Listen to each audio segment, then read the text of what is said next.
Election তো ইসলামী কোনো নির্বাচন সিস্টেমও না। আর এইটা যে গণতন্ত্রের উপর বেসিস করে চলছে, সেই গণতন্ত্র তো ইসলামের না, এটা তো কুফফারদের তৈরি করা মতবাদ। তারা আমাদেরকে তাদের এই মতবাদের মধ্যে রেখে দিতে চায়, এই গন্ডি থেকে যেন না বের হয়। সেই ইসলামিক লেবাস পরে হলো, ইসলামের লেবাস ছাড়া হলো, তারা অন্তত আমাদের এর মধ্যেই থাক, আমাদের এই মতবাদের মধ্যেই থাক। এটা তো তাদের চক্রান্ত, এটা তো তাদের চক্রান্ত। আপনি যদি গণতন্ত্র দিয়ে যখন রাষ্ট্র ক্ষমতায় যাবেন, গণতন্ত্র মানে বুঝি আমরা মানুষের অধিকার এখানে থাকবে। আপনি মানুষের অধিকারের বাইরে যেতে পারবেন না, ঠিক আছে? আপনাকে যেমন ভোট দিবে প্রধানশীল মহিলা, আপনাকে ভোট দিবে যেমন বেপরদা মহিলা। আপনি ভোট পেয়ে যখন আপনি অ্যাসেম্বলিতে চলে যাবেন, ন্যাশনাল অ্যাসেম্বলিতে, তখন আপনি বলবেন যে সকলেই পর্দা হবে, আপনি বলতেই পারবেন না। আপনাকে বলতে হবে যার যেটা স্বাধীন ইচ্ছে সে সেটা করে, এতটুকু বলতে পারবেন। এর বাইরে যদি আপনি বলেন যে বাধ্যতামূলক এই ঢাকা বিশ্ববিদ্যালয়ের ক্যাম্পাসে আপনাদের জন্য বাধ্যতামূলক হচ্ছে আপনাকে ভোট করতে হবে, এটা হচ্ছে ইসলাম। বাধ্যতামূলক আপনাকে ভোট করতে হবে, এটা হচ্ছে ইসলাম। এটা হচ্ছে মুসলিমদের জন্য, নন মুসলিমদের জন্য, মুসলিমদের জন্য, মুসলিমদের জন্য, নন মুসলিমদের জন্য। এটা হচ্ছে ইসলাম। এটা আফগানে হচ্ছে, যেটা আফগানিস্তানে হচ্ছে। তারা যখন মার্কিন সৈন্যদেরকে হটিয়ে দিল, তাদেরকে আমাদের হচ্ছে জাতিসংঘ, ইউনাইটেড নেশন, তারা প্রস্তাব করেছিল যে আপনি আমাদের সদস্য হন, গণতন্ত্র নেন। তখন ওই মোল্লারা, যাদেরকে মোল্লা বলে তাদেরকে ছোট করা হয়, ওই আফগানিস্তানি মোল্লারা বলেছিল তোমাদের গণতন্ত্র তোমাদের কাছে রাখো, আমরা ইসলামিক শরিয়া দিয়ে আমাদের দেশ চালাবো। তারা এই হিম্মত করেছিল, তারা পুরো কাজ করে দেখিয়েছে। কিসের তোমার ইউনাইটেড নেশন, কিসের তোমার শান্তি সংঘ? তোমরা এই শান্তি সংঘের নাম দিয়ে সারা পৃথিবীতে অশান্তি লাগিয়ে। আগে প্রকাশ্য যুদ্ধ হতো, আগে প্রকাশ্য যুদ্ধ হতো, মানুষ প্রকাশ্য মৃত্যুবরণ করতো। কিন্তু আজকে এই জাতিসংঘের নাম দিয়ে সারা পৃথিবীতে গণতন্ত্র কায়েমের নাম দিয়ে মানুষকে ঢুকে ঢুকে মারা হয়। মানুষের হককে নেতাদের কাছে, দলীয় নেতাদের কাছে হককে জিম্মি করে রাখা হয়। আর ওরা মানুষকে একদম রক্ত চুষে চুষে খায়। মানুষ প্রতিবাদ করতে পারে না, যদি প্রতিবাদ করতে যায় তাহলে তাদেরকে পাখির মতো গুলি করে দেওয়া হয়। এটাই হচ্ছে জাতিসংঘ। সারা পৃথিবীতে এই জাতিসংঘ শান্তি মিশনের নাম দিয়ে সারা পৃথিবীতে আজকে মুসলমানদের আছে। কেন? মুসলমানরা কি কম নাকি? মুসলমানরা আজকে 57টি রাষ্ট্রের মধ্যে মুসলমানরা 200 কোটির উপরে রয়েছে। তারা কিছুদিনের মধ্যে, আগামী 20-30 বছরের মধ্যে খ্রিস্টানদেরকে পর্যন্ত কাটিয়ে যাবে।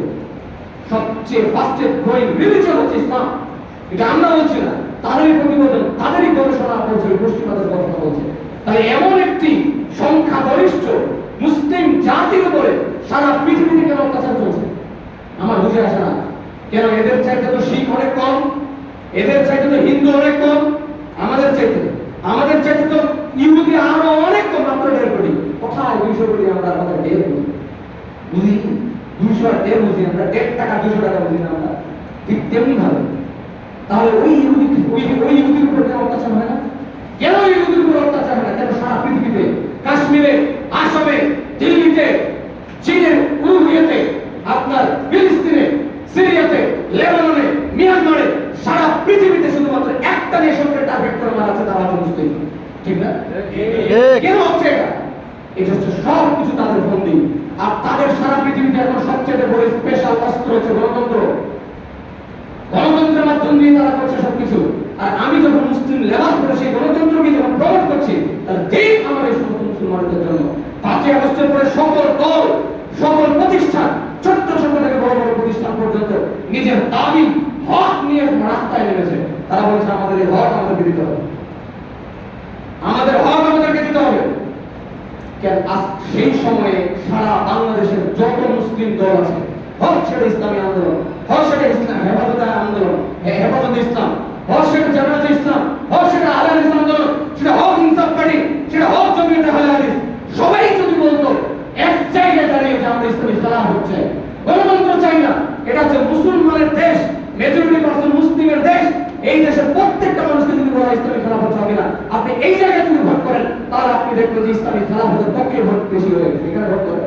আমি জামাত এই কথাই বলে তোমরা কিসের দলের ভোট শুরু করে দিয়েছো? সারা পৃথিবীতে একটা জরিপ লাগান, সারা বাংলাদেশে একটা জরিপ লাগান যে আপনি গণতন্ত্র চান নাকি আপনি ইসলামী খেলাফত চান।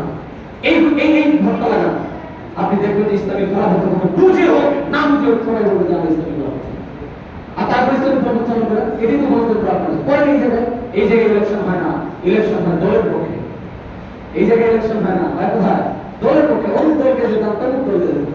আসলে একই পাখি দুই ডানা, এই ডানাটা ওই ডানাটা। আমরা কেন শুধুমাত্র ব্যক্তিদেরকে টার্গেট করছি? আমরা জাতিকে নিয়ে একটু চিন্তা করি। সম্মানিত প্রিয় হাজির, আপনাদের বলছিলাম যে আমরা সারা পৃথিবীতে নির্যাতিত যেই জিনিসটার কারণে, সেই জিনিসটাই হচ্ছে এই গণতন্ত্র। আল্লাহ আমাদেরকে হেফাজত করুন। আল্লাহ এই বিষয়টা দেখে আপনাদের সামনে একটু সঙ্গে আর একটু বিষয় নিয়ে আলোচনা করছি। পাপ করতে চাইলে আপনার এক নাম্বার পদ্ধতি হচ্ছে আপনাদের তাকওয়া অবলম্বন করতে হবে। তাকওয়া